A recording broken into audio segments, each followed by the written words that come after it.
Toastmasters and guests. Good evening. Optimism is a good quality. Do you agree? Yes. Yes, I also agree. But optimism without logic sometimes becomes a medical condition. A few years ago, I was suffering from a serious disease called Canadian fever.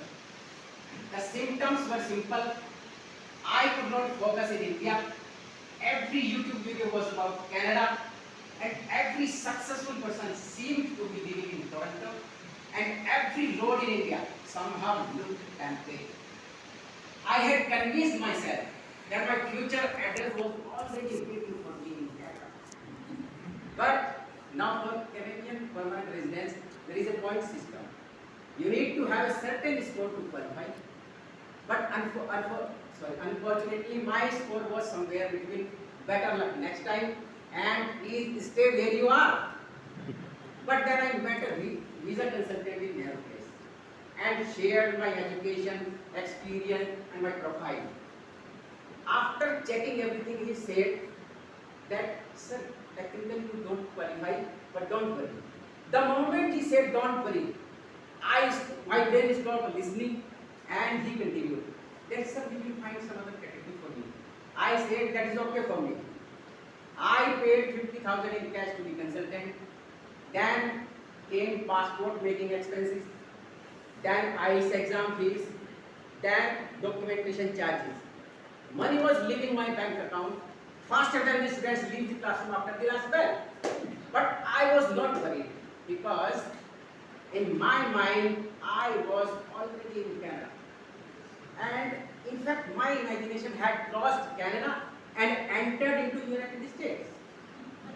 My dreams were not stopping there. I had an even bigger and robust investment plan.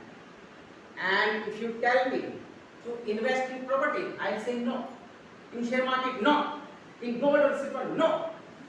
I thought in my mind that when I earn money abroad, I will invest my money Hollywood,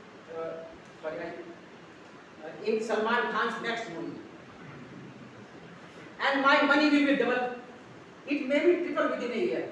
Then the double, then luxury cars, then financial freedom. Oh my God. Even this particular moment, even Salman Khan had not planned his future so carefully as I had planned mine. So tell me how was my plan? Full of The optimism. only small problem was that I still did not qualify for the Canadian PR. For a few weeks, I kept calling and asking the consultant, so what is the update? And she replied, sir, it is in progress. A week later, sir, it is in progress. Another week, sir, it is in progress. At one point, I think that even the file itself got tired of processing. After many calls, the reality arrived, and the truth was simple, that there was no magic category and there was no shortcut. And there was no direct route from Nehru Place to Bollywood or Hollywood. I lost more than 1 lakh rupees. At first, I felt cheated, but surprisingly, something else happened. My Canadian fever started disappearing, and gradually I stopped obsessing about Canada. My mind returned in India, and I felt normal again. And for the first time, I started seeing opportunities where I already was.